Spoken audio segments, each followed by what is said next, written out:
So this video is on RC circuits, and this is covered in chapter 29-8 of the textbook.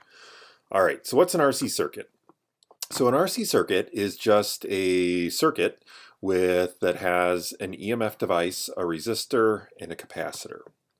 Now, what makes this a little more complicated than our previous circuits we've looked at with just resistors and light bulbs and things is because the current and the voltage across a capacitor is not going to be constant. So capacitors charge up and they discharge, and so the potential difference across the capacitor is changing, which means the current in the circuit is going to be changing as the capacitor charges and discharges. Okay, but all is not lost. We can actually describe how this is going to happen. So if you're charging up a capacitor, so the capacitor starts off with no charge, so no potential difference between the capacitor plates, and you apply potential difference, well, charge starts to build up on the capacitor. And the rate that the charge is building up, that's given by this equation. So the charge on the capacitor Q is a function of time. And it's going to be the capacitance, the EMF of the battery or the EMF device you attached, and 1 minus e to the minus t over r times c, where r is the value of the resistor, c is the value of the capacitance. And well, if we want the current, well, the current is just the time derivative of the charge. So if you take the time derivative of this first equation, you get current as a function of time, and that's the EMF over the resistance times e to the minus t over rc. Now, if you charged up the capacitor and then now you're discharging it, so the charge is now leaking off. Well, it's a similar equation, only now we have a decreasing exponential. So the charge on the capacitor Q as a function of time is capacitance times EMF times e to the minus t over rc. Or the C times E you can think of as the maximum charge. And same thing as before, if we want the current as a function of time, we just take the time derivative of this first equation. All right, so, and you'll notice this little RC term shows up quite often, and well, it shows up in all these equations. And RC, it actually, if you do the units, right, it's resistance times capacitance, so ohms times farads.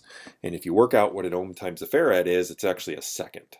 So it's a unit of time, and this is known as the time constant and lowercase tau.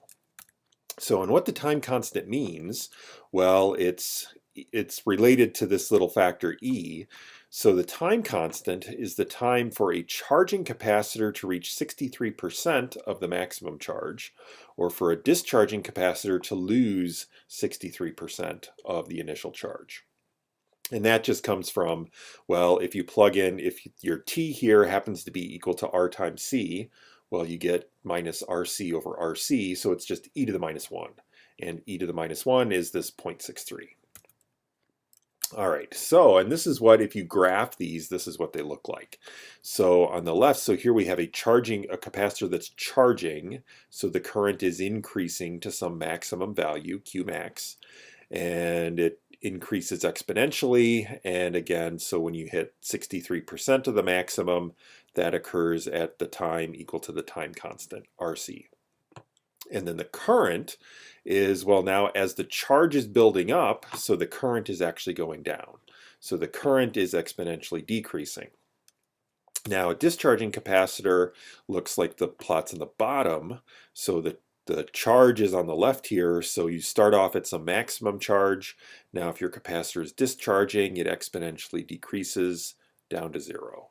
And again, the time to lose 63% of the initial charge, or it ends up with 37% of the maximum. So, and again, that occurs at this RC, time equal to the time constant. And now your current, well, for a discharging capacitor, again, the current starts off at some negative maximum, and then slowly as you lose charge, the current goes down.